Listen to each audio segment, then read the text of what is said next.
gracias a la Fundación por publicar el libro y recibirme ya de tantos años. Gracias a Fernando porque trabajamos duramente juntos. Sí, estuvo muy duro. Pero nos llevamos bien al final. Sí, al final. Pero como ya no llevamos bien al final. Bueno, y a todos ustedes por venir, por supuesto, un placer. Yo voy a contarles un poquito de qué se trata el libro, sin entrar en mayor detalle porque el tiempo es limitado. Tiene dos partes bien distintas el libro.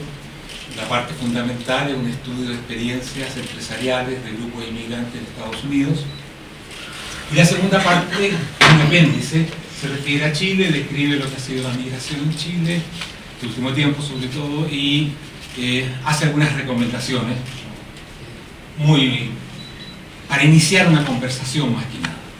Porque es un tema que tenemos que desarrollar en conjunto, todavía estamos bastante en pañales, por lo tanto son recomendaciones muy iniciales. Aquí no hay ninguna cosa que ya sea, digamos, estampada en piedra o algo así. La parte central del libro estudia 8 minorías, 7 o 8 minorías, que han tenido que vivir situaciones de discriminación en Estados Unidos o de importantes desventajas. Eso lo digo porque sería distinto estudiar, por ejemplo, los profesionales de alto nivel que hoy día llegan a Silicon Valley y que ya traen consigo un capital humano extraordinario, saben muy bien el inglés. Entonces sería otro tipo de temática importante, pero ya es distinto. Acá yo elegí grupos que habían sufrido fuertes discriminaciones o fuertes desventajas y que eran además no europeos. Lo que hizo dejar afuera algunos grupos bien interesantes, por ejemplo la inmigración judía o la escandinava también, pero me concentré fundamentalmente en el grupo afroamericano, o sea, aquel que proviene de la esclavitud estadounidense, y comparativamente en el grupo afrocaribeño, que son inmigrantes que llegaron en una cantidad importante a comienzos del siglo XX, especialmente a Nueva York. Personas provenientes de las Antillas inglesas, y que comparado con los afroamericanos tienen un comportamiento y un desarrollo y éxito muy distintos. O sea, muy interesante y un tema bastante clásico en Estados Unidos, donde esto se viene estudiando hace mucho tiempo. O sea, la ventaja de estudiar en Estados Unidos es que hay muy buenos estudios y una estadística extraordinaria.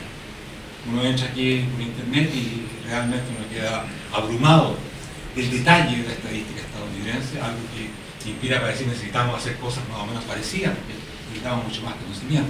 Después yo miro 3 grupos asiáticos, que son chinos, japoneses y coreanos, chinos y japoneses que pasaron por situaciones de persecución extraordinariamente grandes, finales del siglo XIX, primera mitad del siglo XX, los japoneses incluso relegados en campos de concentración durante la Segunda Guerra Mundial, los chinos perseguidos, asesinados, o sea, y finalmente es el primer grupo que se excluye de la inmigración. Ya en 1882, si no recuerdo, se dicta la ley de exclusión de los chinos. O sea, tal había llegado la reacción interna a todo esto que después se dictan leyes parecidas, hasta que Estados Unidos, después de la gran migración de fin del siglo XIX y comienzo del siglo XX, dicta leyes que son prácticamente, que cierran la migración. Es la ley de inmigración del año 1924, que abre un periodo ahí de unos 40 años, donde Estados Unidos está muy cerrado a la inmigración. Es interesante considerar eso porque era un país de inmigración, ¿no? Y los mismos grupos inmigrantes después de un tiempo dijeron esto hay que pararlo, hay que cerrarlo, y a veces la gente se pasa a un extremo y tiene leyes muy duras como esta contra los chinos o otras minorías, o esta forma de cerrar el país en general, hasta que se cambia la legislación en 1965 y comienza un nuevo periodo de gran inmigración, que es la que todavía está viviendo Estados Unidos. Bueno, como les decía, 3 minorías también asiáticas y 2 grupos latinoamericanos también distinguidos, que son los cubanos, muy concentrados en Miami, y los puertorriqueños, que tuvieron su gran concentración física en Nueva York. Todavía son el grupo latino claramente dominante en Nueva York. Eso es lo que el estudio mira. Y estas historias no son todas de éxito, hay algunas de mucho éxito. Por ejemplo, los chinos, que partieron de estas condiciones muy difíciles, pero que hoy día resulta ser un problema para la mayoría anglosajona blanca porque son demasiado exitosos. Si no hubieran cuotas en Harvard y otras universidades, los estudiantes asiáticos, especialmente chinos, cubrirían la mitad probablemente de las plazas. Entonces tienen que poner un límite de 20%, algo así. Y los chinos han demostrado, ha habido unas manifestaciones bien conocidas de padres y estudiantes chinos protestando contra la discriminación, o sea, criterios de elección no meritocráticos, dentro de la política esta de tener cuotas. Eso ha sido. Pero, si bien son casos de éxito, también los japoneses, coreanos son muy exitosos, los cubanos son muy exitosos, ¿no? Pero tenemos casos de poco éxito, como son, por ejemplo, los puertorriqueños. Todos, a lo mejor te han visto West Side Story y todo este asunto. Es una versión romántica de lo que fue una tragedia. Uno de los grupos más que peor le fue. Y también hay que estudiar por qué le va mal a algunos grupos. O sea, algunos grupos bien, pero le va mal, hay que estudiar ambas cosas. Los afroamericanos en general han tenido un déficit, especialmente de creación de empresas. Bueno, esos son los grupos estudiados. Una cosa que uno observa rápidamente es que el éxito de la integración de estos grupos, al menos, tuvo mucho que ver con la capacidad de crear una fuerza económica propia, una economía étnica, como se llama, muy basada en la fuerza de las comunidades, que es lo mismo que hemos vivido en Chile. O sea, la historia de Chile son todas estas comunidades, no es toda la historia, una parte, que es la comunidad palestina, que es italiana, que es judía, que los croatas, etc. Y bueno, si bien estas historias todavía no están tan bien estudiadas como debieran estar, sin duda que van a corroborar esto que pasó en Estados Unidos. Nadie se metió a decir de qué hacer, ni no hubo ningún subsidio especial, ningún planificador, sino que ellos mismos, con su fuerza asociativa, o sea, sociedad civil, crearon lo que hoy día es un aporte muy reconocido al desarrollo del país. De hecho, las personas más ricas hoy día en Chile, creo que alguno no es de origen inmigrante relativamente reciente, pero la mayoría, Luxich, Ford, Massalle, etc. Tenemos la historia de la migración, pero todavía mal conocida y debiéramos conocerla mucho mejor. Conclusiones un poco más así como teóricas, podríamos decir, o enseñanza, es que el éxito de los grupos que les ha ido muy bien tiene que ver con 2 o 3 características. El primero es la capacidad de cohesionarse, o sea, de movilizar lo que se llaman los recursos étnicos o culturales, o sea, crear una comunidad que se apoya mutuamente. Ese es un hecho que ha sido muy determinante. El segundo hecho es tener dentro del grupo una especie de élite potencial empresarial. Ha sido clave también. ¿Por qué? Porque iniciar negocio en un nuevo país cuesta muchísimo. Los primeros que dan los primeros pasos tienen que afrontar un costo muy grande. Después ellos abren avenidas de progreso para el resto. Y por eso que, por ejemplo, el grupo judío, primero progresan un grupo de judíos, especialmente judíos alemanes, y después eso empuja a todo el grupo, tal como los cubanos lo han hecho, como los coreanos lo han hecho, pero ese primero a la punta de lanza es bastante importante. Eso tiene que ver con lo que en la literatura se llama los recursos de clase.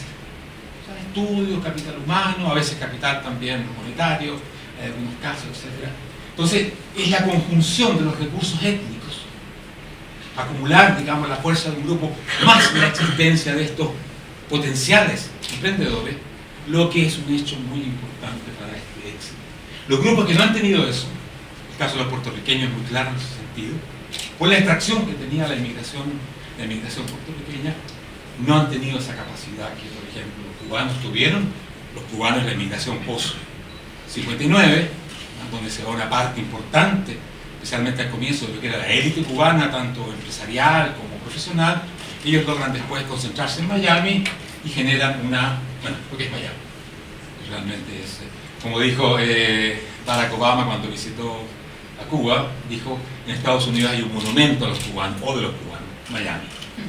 Eso lo construyeron ustedes, una ciudad muy pequeña, muy insignificante cuando llegaron y vivían, lo han transformado en una gran. Ahora, eso que son las características internas de los grupos, se vincula, interactúa con lo que se llama la estructura de oportunidades o el contexto. ¿Qué pasa en el país que nos recibe?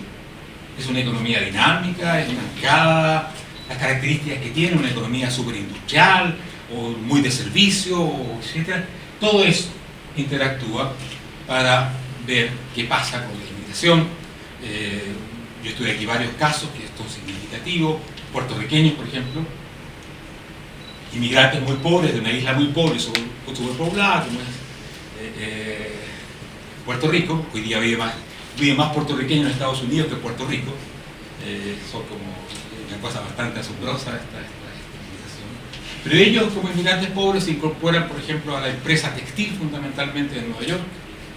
Pero Nueva York vive después una transformación enorme, toda esta parte industrial desaparece, aparece una economía fundamentalmente postindustrial, de servicios, del conocimiento, y los puertorriqueños no tienen capacidad de seguir este camino, esta transformación, y terminan entre la pobreza, la dependencia de la ayuda social, o sea, una vida de una marginalidad muy grande, y viene un verdadero drama, o sea, con tasas de encarcelamiento de los jóvenes puertorriqueños muy altas, etc., y sin capacidad del grupo para desarrollar iniciativas propias. Esta nueva congresista que hay en Estados Unidos, que es de origen puertorriqueño, por Nueva York, que es realmente una gran novedad y una gran alegría de que el grupo puertorriqueño produzca finalmente líderes, porque eso es muy importante, los grupos necesitan líderes que los movilicen. Así que esa es parte de la... Y después le digo, hay un pequeño apéndice sobre Chile, que me imagino que vamos a discutir más diputada, y hago una breve descripción de una serie de cuadros estadísticos que dan cuenta de lo extraordinario de la migración reciente. Las cifras que tenemos, todos estos aproximativos, hablan de unas 800.000 personas que han llegado en 4 o 5 años. Es algo absolutamente inusual para Chile. Chile tuvo en el siglo XX una migración muy baja. En los censos del 82, 1982, 1992 estábamos bajo 1% la cantidad de extranjeros que residían en el país. Hoy día estamos en 6 y algo por ciento, seguramente ya le hemos llegado al 7%, porque el proceso que está en marcha. Ha sido un cambio extraordinario en muy poco tiempo, lo que hace que también que nos pilló desprevenidos.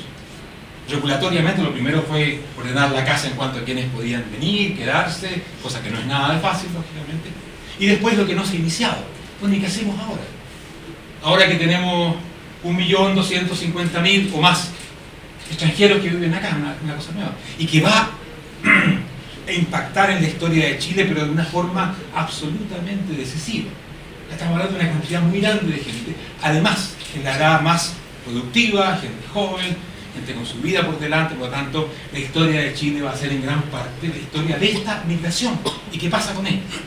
Sin embargo, tanto los conocimientos como la discusión en esta materia estamos en pañales. Estamos iniciando. Este libro quiso ser también un aporte a desarrollar eso, y al final del libro hago unas recomendaciones, son 7 recomendaciones, muy brevemente se las enuncio. La primera es estabilidad. La política de inmigración y de integración deben ser políticas de Estado, no pueden cambiar de gobierno en gobierno, son cosas demasiado importantes, demasiado serias para que estén sometidas a ese tipo de vaivenes. Por lo tanto requiere consensos amplios, lo que requiere una conversación amplia sobre el tema. Digo conversación, y eso es lo generalmente escaso en esta materia, porque esta materia despierta mucha pasión, mucho sentimiento. Realmente yo digo que es material explosivo, o por lo menos incendiable. Hay que tener cuidado con esto, pero necesitamos, por supuesto, una base para darle estabilidad a este nuevo país que tenemos delante nuestro. El segundo principio, yo llamo de integralidad. Hay que ver política de inmigración y de integración como una cosa, porque ambas dependen unas de otras. O sea, si hay un descontrol migratorio completo, cualquier política de integración va a tener un problema muy grande. Y si tenemos malas políticas de integración, o sea, y fracasa la integración, se crean grandes guetos, grandes cantidades de población excluida, como pasa en Europa, por ejemplo. Vamos a tener eso va a golpear la política de inmigración y va a surgir una demanda de cerremos el país. Es lo que pasaba en Europa. O sea, hoy día, en menos de 2 semanas, el 26 de mayo, tenemos elecciones europeas. Ustedes van a ver la fuerza terrible que tienen los partidos que se basan en la idea de limitar o prohibir la inmigración. O sea, el desarrollo político de esto, lo que puede pasar es muy importante, puede terminar condicionando incluso el escenario político del país. Por lo tanto, integrar ambas cosas, considerar con cierto cuidado lo que llamamos la capacidad de absorber la población migrante, cosa que es difícil determinar, pero tenemos que tratar de de saber que vamos a poder absorber esta población, de que hay suficientes consultorios en los barrios, que las escuelas van a funcionar, la política pública tiene una gran responsabilidad ahí, porque no se puede de repente tener una migración de cientos de miles de personas y decir, bueno, y si en los barrios vulnerables habitualmente, donde el inmigrante empieza a vivir, porque su vida es esa, yo también fui inmigrante, esa es la vida normal, bueno, pero ahí va a estar la escuela, que va a ser un terreno probablemente de detención, y el consultorio, y el espacio público, todas esas cosas. Y ahí, bueno, si uno abre las puertas, tendrá que preocuparse también qué pasa en las habitaciones interiores cuando la gente se instala en el país. Eso hace mucha falta en Chile. Después el principio de legalidad es muy importante, creo yo, para llegar a Chile y para permanecer en Chile. Es una cosa que no es fácil, hay que tener una legislación bastante fina al respecto. Hay que poder también prever situaciones como la que hoy día tenemos con Venezuela, donde una catástrofe de todo tipo está haciendo que llegue una gran cantidad de personas. La ley debe considerar también eso. O sea, el principio de legalidad tiene que tener suficiente flexibilidad para no estrellarse contra la realidad. Pero es muy importante el principio de legalidad para vivir, para estar aquí en el país. Después, algo que llamamos generalidad. Las políticas que quieren fomentar la integración o no dar alguna ayuda al inmigrante deben ser formuladas, eso es lo que digo acá, de una manera que no excluyan a los chilenos. O sea, tú no puedes decir, mira, este subsidio es para haitianos o inmigrantes. Porque si un chileno dice, y yo no puedo tener acceso a eso porque soy chileno. O sea, yo nací acá, vivo acá, me estoy acá, pero resulta que esto es para los de afuera. Eso en Europa, cuando se ha practicado, ha sido desastroso. Nada crea más indignación que ese sentimiento de que estoy excluido de algo, que lo damos colectivamente, por el hecho de ser nacional. Entonces yo digo, hay que formular las políticas en torno a las carencias que queremos solucionar y no la condición de ser o no ser inmigrante. O sea, si mi problema es que tengo mala salud, apuntaremos a la salud. O si, incluso, si el problema es no saber español suficientemente, creemos políticas que digan, sea chileno, sea extranjero, aquí hay una forma de poder mejorar el español. O el reconocimiento de título, una de las cosas más importantes que tenemos que hacer, porque hay una gran exclusión a través de la burocracia que dificulta el reconocimiento de título. Pero digamos, no para los extranjeros, digamos para cualquier persona que tenga estudios afuera, sea chileno o extranjero. Bueno, aquí hay un proceso fácil, accesible, pero nunca crear esa idea de que por ser chileno no voy a tener acceso a algo. Después tengo la idea de la progresividad, y una idea que es importante discutirla, conversarla, ¿no? Que dice que los derechos sociales y políticos deben ser adquiridos paulatinamente, con un tiempo.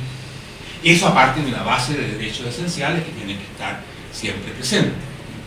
Eso es muy claro en los derechos políticos, siempre ha sido así. O sea, se llega a la nacionalidad, a la ciudadanía y al derecho a voto después de un tiempo en que uno ha hecho una serie de cosas. Yo creo que los derechos sociales también deben ser programados de esa manera. Esto viene mucho de la experiencia europea con los estados de bienestar, donde el acceso directo a una serie de derechos puede traer problemas de distinto tipo. Y se ha elaborado en Gran Bretaña, en muchos otros países, la idea de un camino de integración, que en la medida que tú vas mostrando de que vives bien, que eres una persona que vale la pena, que aporta, etc., vas recibiendo derechos. Es uno de los planteamientos que tengo ahí. Después tengo finalmente dos principios más, lo que llamo igualdad de oportunidades, que tiene que ver con el ingreso al trabajo o a la posibilidad de ser emprendedor. Creo que eso tiene que ser facilitado de una manera radical. Ahí están los títulos, el reconocimiento de títulos. Esto lo aprendí yo cuando viví un tiempo en España y vi la lucha de las enfermeras españolas del colegio de enfermeras para que las enfermeras latinoamericanas no pudieran revalidar sus títulos. Era una cosa impresionante, podía tomar años de años. Esas defensas corporativas, uno las entiende.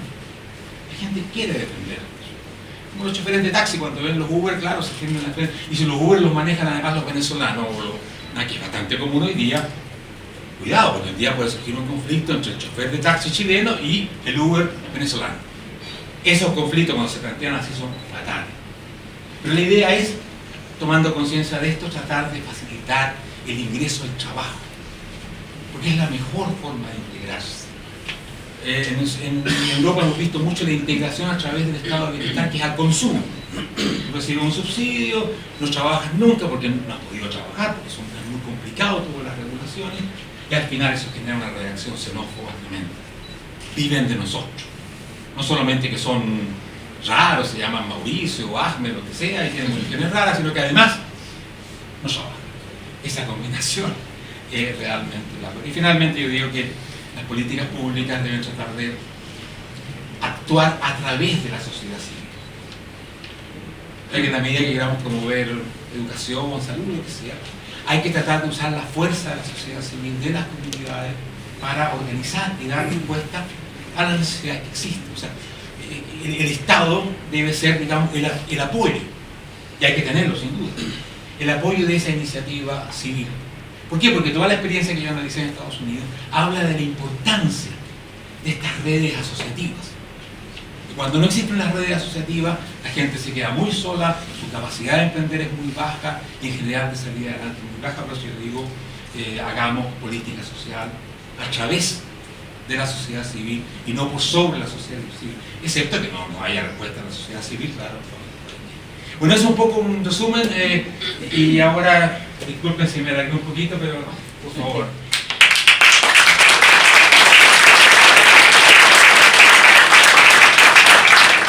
Muchas gracias, Mauricio. ¿Paulina? Gracias. Bueno, primero agradecerte a ti, Mauricio, por la invitación, por el estudio, por el trabajo ahí en conjunto con Fernando, Armando también por la invitación, y sí quiero tomar un minuto para saludar a Álvaro Velorio, él es el jefe del Departamento de Extranjería y Migración de nuestro gobierno, y a Mijael Bonito, que es el asesor del Ministerio del Interior para Migración y Extranjería. Así que gracias por estar acá, porque imagino que están con mucha pega, pero es importante que estén acá. Ya son amigos, ya en la casa. Lo ayudo, ¿no? Bueno, y a la Ivana también, que estuvimos en la mañana, estuvimos a punto de no venir, porque estamos votando pensiones y a lo mejor nos citaban hoy día a la tarde una sesión, entonces dijimos, bueno, Mauricio va a tener que conversar solo con Fernando. Pero gracias que, bueno, la cosa estuvo bien, estamos acá, así que, bueno, gracias también a los que han podido venir. A ver, a mí me tocó interpelar a un ministro del Interior, obviamente en el tema de migración y extranjería. Después de que en el Congreso formamos una bancada transversal y bicameral para poder presentar un proyecto al Ejecutivo, y nos tocó visitar a los 3 ministros de Interior que tuvo el gobierno de la presidenta Bachelet. Y el ministro Pelainillo nos dijo que en ese minuto habían otras reformas estructurales que sacar adelante. El ministro Burgos nos dijo que no había posibilidad de ponerse de acuerdo, que habían otros temas para en carpeta y que en realidad esto complicaba mucho porque a grandes rasgos unos querían más integración y otros querían más control. Y el ministro Fernández, a quien me tocó interpelar, me dijo que en realidad ya no habían recursos, ya no había plata, era el último año, así que, bueno, no hubo voluntad política para sacar el tema adelante. Por eso yo quiero partir de esa forma. Hoy día no solamente estamos ordenando la casa, sino que ya estamos votando, ya despachamos, de hecho, de la Cámara de Diputados, un proyecto que viene a ordenar la casa. ¿Y por qué quise partir de esta forma? Obviamente yo soy diputada, soy parlamentaria, soy política, represento a la región de Antofagasta, donde estamos al doble, si no me equivoco, Álvaro, que del promedio nacional de migrantes que hay en Chile. Y quise partir por esto porque una vez ordenada la casa, y por eso muy rápidamente hago ese resumen, tenemos que integrar. Y cuando empiezo a leer este estudio, y ahí me detengo, esto no es un libro, no es un texto, es un estudio. En Chile hay muy poco escrito en materia de migración y extranjería. Y para no decir casi nada, en materia de inmigración y emprendimiento. Por lo tanto, la migración llegó para quedarse y eso nosotros lo tenemos que tener claro. Ya dejamos atrás la discusión de si queremos más o menos migrantes, de que quién queremos que llegue, de por qué no llegan más rubios y menos morenos. No, eso ya pasó. Hoy día tenemos que entender que la migración llegó para quedarse, que hay una decisión tomada por parte del Ejecutivo y el Legislativo que es ordenar la casa y por lo tanto hoy día tenemos que, una vez ordenada la casa, integrar. Eso es lo primero. Lo segundo que me gustaría destacar, a propósito de que esto es un estudio que cuesta mucho, y yo me puse a estudiar el tema a propósito, ¿cierto?, de la interpelación que tuve que hacer, de buscar comparado, de buscar, bueno, cómo se han llevado a cabo las migraciones en otros países. Y claro, cuando uno piensa en Estados Unidos, piensa en la migración latina, incluso en la migración europea, pero la migración afroamericana no la vemos como tal porque es como el americano en sí mismo. Y la migración afrocaribeña creemos a su vez que no tiene tanto distingo o diferencia con la migración afroamericana.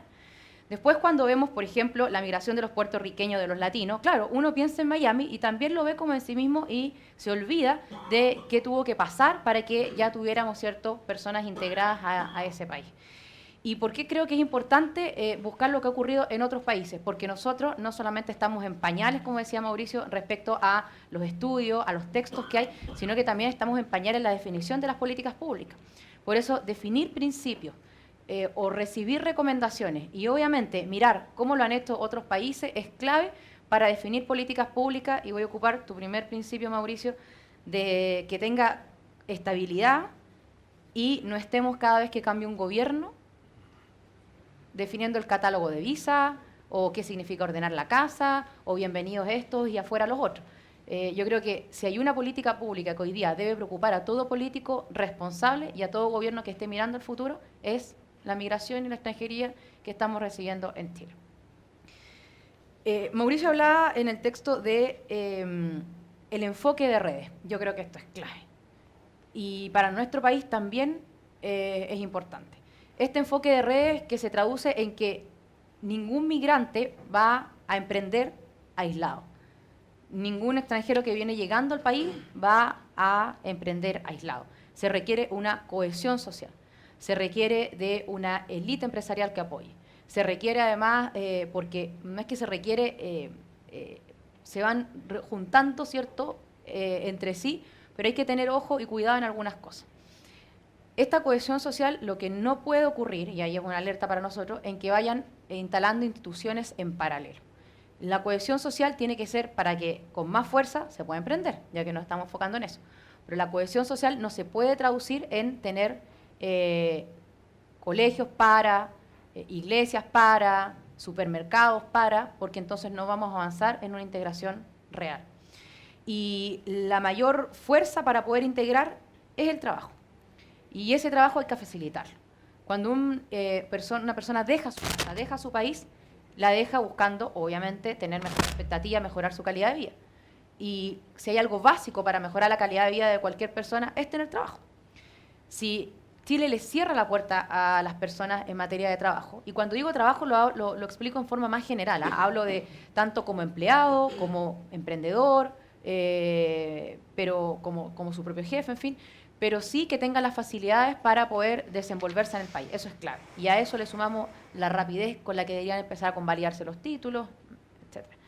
Pero insisto, creo que como país tenemos esos desafíos de, una vez cohesionados, facilitar que se desenvuelvan, que se desarrollen, porque además los vamos a necesitar como país. Hay una cuestión que es bien impopular, sobre todo en mi caso, que represento a la región de Antofagasta y por lo tanto por mí votan allá. Que es el porcentaje de los trabajadores en las empresas, de los inmigrantes en las empresas. Si yo quiero aplauso y que me vaya bien en las redes sociales, yo diría que se mantenga el porcentaje que está, o ya no, máximo que lo aumentemos a un 20%. Si yo lo abro, ¿qué va a ocurrir? Van a salir todos los chilenos diciendo nos están quitando los trabajos. Pero también estamos viendo que hay inmigrantes y trabajadores que están o emprendiendo o trabajando, y eso es una realidad, en aquellos trabajos que los chilenos no están haciendo, o directamente que requiere de una mayor expansión. Entonces, si vamos a enfrentar los temas y vamos a definir políticas públicas, no puede ser en materia de migración con la calculadora en la mano. Y me voy al tema también de la delincuencia, porque algunos podrían decir, bueno, pero vamos relacionando la migración con delincuencia y el típico mensaje, ¿cierto?, de el que viene a delinquir se va y me hago cargo. Yo misma estuve en un operativo en Antofagasta, donde se deportaron personas que habían cometido delitos. Sí, eso también hay que decirlo. Eso también hay que decirlo, porque otro de los principios, como bien decía Mauricio, es el de la legalidad. No solamente legalidad para facilitar el ingreso con normas claras, sino que también para que, si uno está residiendo en su casa, lo mínimo que puede hacer y pedir es que cumplan las normas. Y en ese cumplir las normas, es clave también que quienes sepan esas leyes, conozcan cuáles son esas normas, entiendan también que si no las cumplen, se van a ir. Yo recuerdo cuando el presidente Piñera anuncia el proyecto de ley, eso era, ¿o no, Álvaro, cuando bajó por las escaleras del Víctor Jara, del estadio? Sí, ¿cierto? ¿No? La regularización. Y el aplausómetro, como decimos nosotros, de verdad que llega a emocionar, porque eran, no sé cuál es la capacidad del estadio, pero miles de inmigrantes esperando su trámite, que por fin los iban a regularizar, porque personas que llevaban mucho tiempo, que como no tenían sus papeles al día, no podían trabajar. Y ahí te das cuenta que las personas quieren venir a trabajar y quieren cumplir y estar integrados. Otro de los puntos que me gustaría destacar, estoy como saltándome, pero el tema de las lecciones que deja, insisto, este estudio, no este texto, este estudio. Porque el tema del acceso a los derechos sociales y la necesidad de equilibrio para mí también es clave porque lo veo. Cuando digo acceso a los derechos sociales, lo primero que uno recibe como reclamos es, por ejemplo, en materia de subsidios habitacionales o de alguna bonificación, es, bueno, pero yo llevo años esperando y ¿por qué se están poniendo antes de mí en la fila? Y lo que hay que hacer es, entendiendo que ya están regularizados y que estamos hablando de la integración, es ponerlos a todos en la fila. Si en esa fila hay personas atrás, chilenas u otros inmigrantes, bueno, le tocó ese lugar en la fila. Pero efectivamente yo soy de la idea y comparto ese análisis, ese estudio, de que es fatal dar beneficios por sí cuando se está recién llegando y además tampoco hay un compromiso mayor para poder quedarse, por ejemplo, en nuestro país. Otro tema que dentro de las lecciones que me gustaría destacar es, y que me llamaba la atención, estábamos hablando, Mauricio, antes de partir ya la presentación y este conversatorio, yo sí era de la idea que los inmigrantes por sí son emprendedores. Porque me tocó verlo en mi región, porque bueno, uno en general ve, ¿cierto?, que andan con más aspiración, con más ánimo. Fernando dice que todavía es de esa idea a pesar de... Pero entiendo cuál es el punto de fondo. Que al final del día es el aislamiento y el tema de la cohesión social. Claro, un inmigrante, un extranjero, sí uno puede entender que tiene más ánimo porque de partida dejó su casa, la comodidad de su país. Lo que está viviendo Venezuela es excepcional, pero en general, ¿cierto?, dejaste tus cosas y estás dispuesto a asumir, a cruzar el río y por lo tanto emprender en algo. E hipotecas, inviertes, vendes tus cosas, en fin.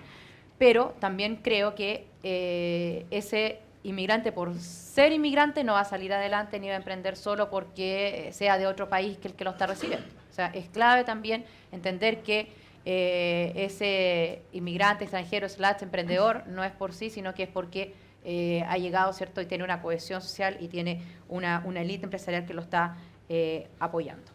Bueno, en esta primera parte y por último me gustaría decir lo siguiente. Nosotros, si bien estamos discutiendo un proyecto de ley, es un proyecto de ley formal, por decir algo. O sea, en materia de migración y extranjería, derechos y deberes, catálogo de visa, normas claras, pero no tenemos todavía un texto que nos permita, bueno, sí es verdad, con algunos temas de los derechos sociales respecto a cuándo corresponda, pero de cómo avanzar en materia de emprendimiento y de integración. Y ese creo que es el gran desafío que hoy día Chile tiene. Integrar, y desafío lo digo no solamente en el mundo político, que es el que a mí me toca, yo creo que en todos nosotros, desde el lenguaje, desde cómo uno recibe, cómo uno cobija y por supuesto lo más importante, desde las escuelas. Termino con un ejemplo. En Calama estaban las personas de la dirección, o sea, la directora nacional de la Junji, bueno, estábamos visitando un par de jardines infantiles. Y un periodista que venía con ella, que era de acá de Santiago, ve a una niñita con su trencita afroamericana o de raza negra y le dice, ¿de qué nacionalidad es? Pensando que le iba a decir, es, no sé, colombiana, venezolana Y la educadora de párvulo le dice, es chilena. Es chilena. Gracias, Mauricio. Gracias.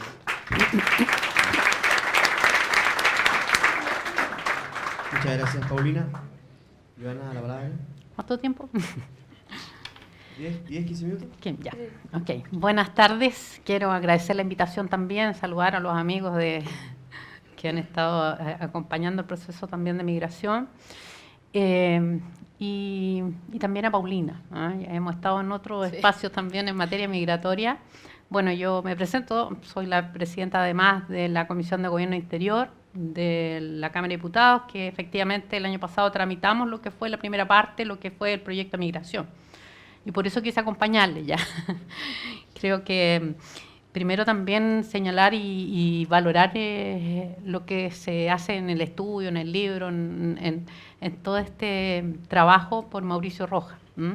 Creo que es importante porque efectivamente carecemos de información actualizada, que pueda a lo mejor ver parámetros en materia migratoria y sin duda también lo ve con Estados Unidos, que es uno de los países que más recibe migrantes en el mundo. Entonces, claramente en Chile, ¿cierto?, la ola migratoria al 2015 son de 244 millones de personas, y Estados Unidos al 2015 también ya recibe 46 millones de personas. Entonces, claramente uno dice, mira, está bien porque se toma un país que efectivamente tiene una ola de migración importante en el contexto internacional. Y claro, yo desde ahí veo, por ejemplo, algunos aspectos que me llaman mucho la atención y que tiene que ver en el tema con los chinos. Y cuando señalaba este tema de que la ventaja de las desventajas, ¿eh? Que creo que efectivamente sí es importante, y también lo señala y lo relata, que tiene que ver con, por ejemplo, la primera generación que llega o el migrante chino que llega, porque no es lo mismo los hijos de esos que ya se estructuran y ya se acoplan en el mismo sistema de Estados Unidos, ¿ya?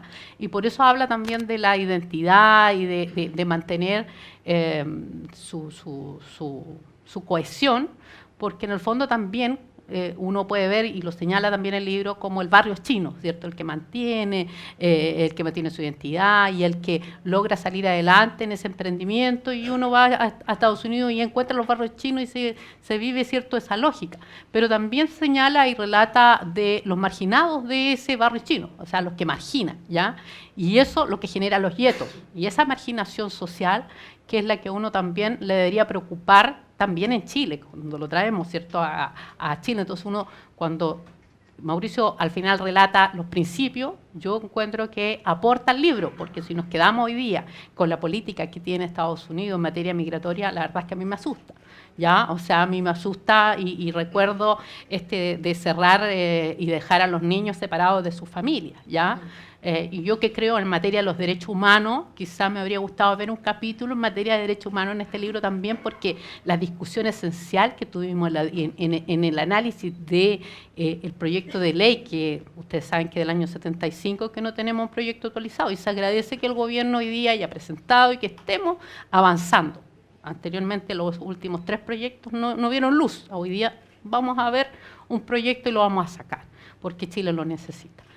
Entonces, claramente en materia de derechos humanos uno dice, sí, nosotros tenemos que instalarlo, que más allá de que personas, emprendimientos y lo productivo, son personas. ¿Ah? Y muchos chilenos aquí, ¿cierto?, son fruto de esa migración, como bien decía Mauricio, que llegó para quedarse y que ha generado tremendos avances, y no seríamos lo mismo sin esa migración. Yo veo que también, a lo mejor no lo relata, pero sí veo que en Chile al menos hay un tema que tiene que ver con la territorialidad también del migrante, como por ejemplo Puerto Varas, ¿cierto?, que claramente mantiene lo que señala en el libro de su identidad, con Tulmo, uno podría decir, ¿cierto?, en temas de los alemanes también, como Puerto Varas, en fin, varios otros espacios donde se arraiga eso, como viendo lo que ustedes decían en China o en otros. Y lo otro que relataba de Costa Rica, por ejemplo, que es como un país muy subsidiado por Estados Unidos, entonces no logra así tampoco tanto emprendimiento, porque se acostumbra a un ambiente, a un hábitat mucho más cómodo que, por ejemplo, los chinos, que lo tuvieron que pasar re mal, ¿cierto?, para poder abrirse espacio. Entonces, yo creo que desde ese análisis que señala desde el contexto internacional, yo lo encuentro bastante positivo, porque nos permite mirar, ¿cierto?, con un zoom, qué ha pasado con los países. Y ya yéndonos más a Chile, ¿cierto?, donde yo creo que nosotros somos un país que este último años hemos recibido una ola migratoria importante, y no podemos desconocer, como bien lo decía Paulina, la migración llegó para quedarse, y desde ese aspecto hay que considerar también algo que yo no veo mucho acá, que tiene que ver la multiculturalidad, ¿ya? Que por eso yo digo, este libro y estos estudios aportan desde el emprendimiento, pero yo una cosa no la puedo separar de lo otro, porque muchas cosas que tienen que ver con emprendimiento también tienen que ver de la cultura propia de las naciones o de quien llega, y nosotros somos actores, receptores de esos migrantes, y vamos a tener un Chile distinto de aquí a 5, 10, 15, 20 años más, porque las parejas se van a casar con haitianos, con venezolanos, y probablemente finalmente vamos a tener otra cultura chilena, ¿ya? Entonces yo desde ese aspecto también.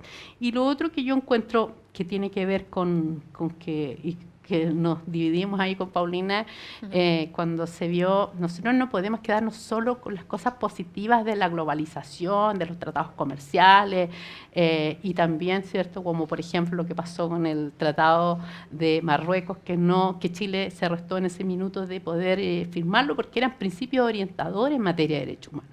Entonces uno dice, es importante la productividad, es importante, pero también uno dice, bueno, ¿cómo nos quedamos también en un contexto que nos lleguen los beneficios en materia de emprendimiento, de inversión extranjera, de poder, pero también cómo hacemos un aporte en esta materia a los temas sociales? Hay algo que rescato de Estados Unidos y que yo creo que a Chile nos falta en nuestra legislación y que habla también, por ejemplo, de que ellos usan, por ejemplo, los principios que también Chile los tiene hoy día, reunificación familiar, pero habla la admisión de extranjeros con habilidades necesarias para la economía norteamericana. Y yo creo que ahí, por ejemplo, si pensamos nosotros en la agricultura, ¿cierto? Hoy día nos faltó ahondar un poco más y llegar en este proyecto a los temas de desarrollo. El día de mañana Chile podría decir, queremos ser potencia en ciencia, o en innovación, en ciencia y tecnología, valor agregado, y nos faltan doctores. Bueno, hagamos que lleguen esos doctores, así como en el ámbito de medicina, que nos cuesta tanto validar los títulos, que alguien también lo decía acá, ¿cierto?, que tenemos desafíos tremendos. Entonces yo sin duda encuentro que es muy valioso el libro que nos entrega datos, cuadros, y además se esforzó porque hay también gráficos, sí. ¿Ya? Y, por ejemplo, también Paulina lo tocó y dice incentivar la contratación de migrantes en empresas eliminando restricciones que eran 85-15, ¿cierto? Hoy día en nuestra legislación.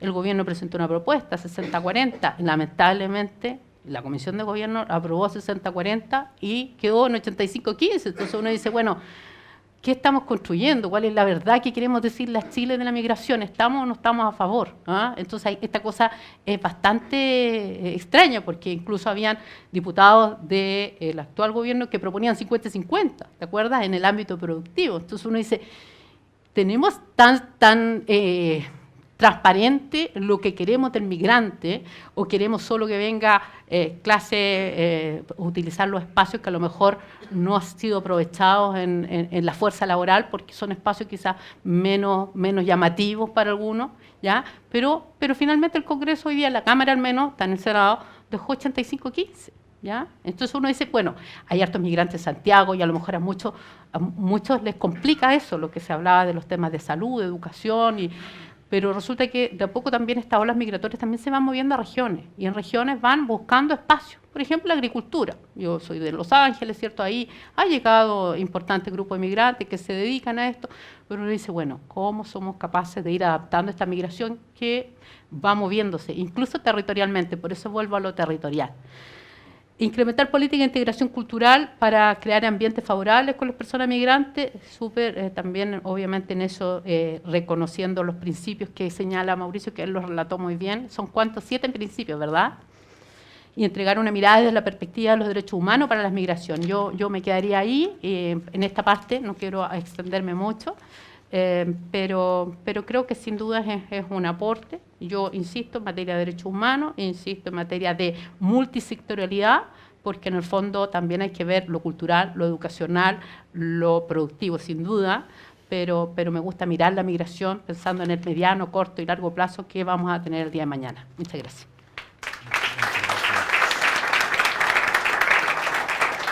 ¿Puedo hacer un comentario? Muchas gracias, Joana. Mauricio, sí, lo que quieras. No, primero, disculparme por no haber saludado a los amigos del Departamento de Extranjería y Migraciones, y a amigos porque hemos colaborado muchas veces. Y además, lo que es imperdonable, a nuestros amigos de la Universidad del Desarrollo, que no, eso es imperdonable realmente. Esta noche voy a pasarlo mal. Porque la Universidad del Desarrollo me acogió en septiembre, después de las circunstancias que ustedes conocen, y me ofreció la posibilidad de dedicarme a escribir en gran medida. Y esto es algo que ahí en las oficinas que compartimos, somos vecinos, fue surgiendo allí, y fue surgiendo en un diálogo con Vesna, con Hernán, y con otros colegas, por lo tanto, disculpen mi Uy, la señora de no retar. No, no, están todos agradecidos al final. También Mónica está agradecida al final, claro. Pero eso no basta, en fin, me disculpo. Algunos comentarios, algunas cosas que fueron surgiendo mientras las diputadas hablaban. Primera cosa que, aparte de esto, que es curioso, Donald Trump habla muchas veces de los mexicanos y que traen la criminalidad a Estados Unidos. Más o menos es un discurso bastante habitual. La verdad es que cuando uno se integra a Estados Unidos, aumenta la criminalidad. Los inmigrantes, los que son nacidos fuera, tienen tasas mucho más bajas, todos los grupos, que la criminalidad normal en Estados Unidos. O sea que la criminalidad sube con la segunda generación y la tercera generación, sube notablemente, porque se van adaptando al estilo norteamericano. Por lo tanto, es una de las cosas, está por ahí en el libro, pero que es interesante porque se ventila mucho esta idea, el inmigrante trae criminalidad, y la verdad es que en el caso de Estados Unidos, puede ser distinto en otros casos, la cosa es al revés. Es por vivir allá que uno va adoptando, especialmente la vida en los guetos, la vida un poco aparte, ese tipo de conducta. Después, una nota sobre esto de los emprendedores natos. Sí, por supuesto que el que deja su país ha hecho un tremendo emprendimiento con su vida. Y eso es mi historia, es la historia de mucha gente. Sin embargo, ha surgido la idea de que siempre los inmigrantes son más emprendedores que la gente del país. Eso no es cierto. Pueden ser o pueden no ser. La verdad que la estadística norteamericana y también la chilena que yo aquí presento muestra que hay algunos que son mucho más emprendedores y otros mucho menos emprendedores. Y eso era lo interesante de estudiar, por qué uno y por qué no otro. Ahora, lo que sí es cierto es que en cada grupo, si uno toma a los chinos, por ejemplo, los chinos inmigrantes, o sea, los que nacieron en China, son más emprendedores que los chinos que ya han vivido en Estados Unidos, que son hijos de los norteamericanos. Estos grupos tienden a asimilarse a los niveles de autoempleo o emprendimiento del país. Y eso también nos lleva a una tercera cuestión. La gente muchas veces cree que ciertas minorías son culturalmente propensas a tener negocios, o restaurantes, o vendernos comida, o hacer cosas por el estilo. Y esto se le atribuye mucho a los asiáticos. Los chinos son así, seguro. Y los coreanos también son así, los japoneses también son así. Y no, los cubanos no son así, pero no sé qué les pasó, pero bueno. Pero tenemos grupos que creemos, y efectivamente son grupos que, cuando llegan con inmigrantes, tienden a desarrollar un fuerte nivel de emprendimiento. Pero los hijos de ellos ya no lo hacen. Y eso en Estados Unidos es muy claro. La asimilación es rapidísima. Y se dedican, por ejemplo, a los estudios. Entonces uno dice, oye, parece que esta gente no traía en su cultura esto de tener un pequeño negocito o una lavandería, cosas así, sino que si había algo cultural era realmente dedicarse a los estudios. Y uno ve que las segundas, terceras, cuartas generaciones chinas, pero hay una irrupción enorme dentro del mundo de los negocios.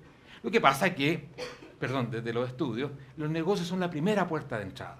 Y ahí la cohesión comunitaria es muy importante y los chinos tienen mucha cohesión comunitaria.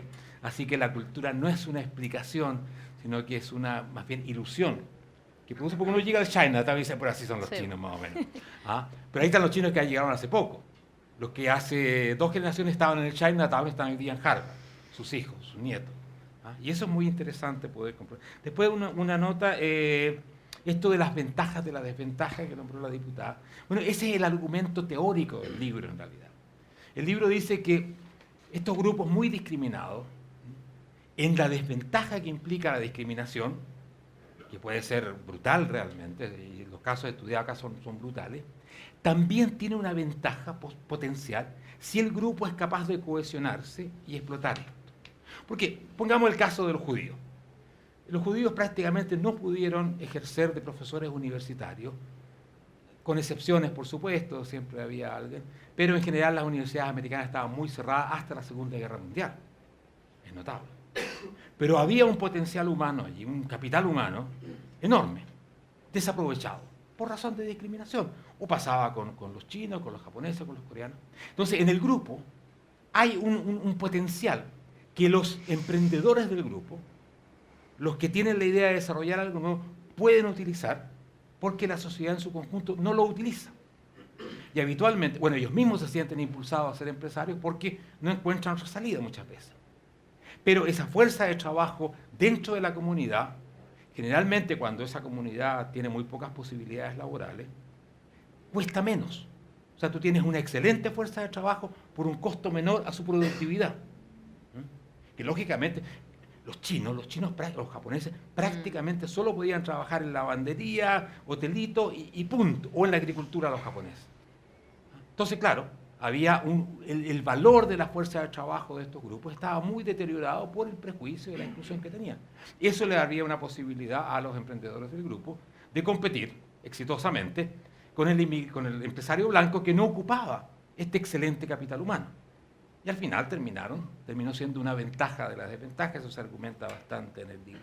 Por último, un tema que es complicado, la multiculturalidad. Yo creo que yo estaría de acuerdo con la diputada con lo que ella entiende por multiculturalidad. Pero en Europa, y Estados Unidos en parte, pero en Europa mucho, la multiculturalidad se ha entendido como islas culturales con sus propias reglas y viviendo vidas muy separadas. Incluso se ha cuestionado que deban seguir el derecho civil o penal normal. Por ejemplo, se dice, bueno, pero si en este país que tiene una tradición musulmana es normal casarse con 4 personas, o puede ser, digamos, si no tiene los recursos, no es muy común. Bueno, no, de verdad. Entonces, aceptemos esto porque después todo... Y si la mujer quiere separarse, entonces hagamos como se hace, tengamos un mediador religioso. O sea, no sigamos las reglas del país, sino que creemos islas, incluso jurídicas, y esto en Inglaterra pasa de repente. En ese sentido, a mí, por la experiencia europea de estos mundos aparte, me produce mucha suspicacia, porque a veces se transforman en verdaderos mundos muy opresivos de las generaciones jóvenes, sobre todo. O sea, en Europa hay unos casos, en Suecia tenemos unos casos terribles, de lo que se llama asesinato de honor, que se da mucho en culturas del Oriente Medio, no necesariamente de una religión específica, sino que es un ambiente, donde la mujer está altamente vigilada y tiene que seguir unas reglas, etc. Y la mujer joven, imagínense, nacida en un país escandinavo, si sale con un sueco, con un noruego, noruega, ya para el grupo eso significa una cuestión terrible, y viene una represión muy espantosa, y hemos tenido eso. Entonces, en ese sentido, la creación de ese mundo, que son mini sociedades, donde no hay integración.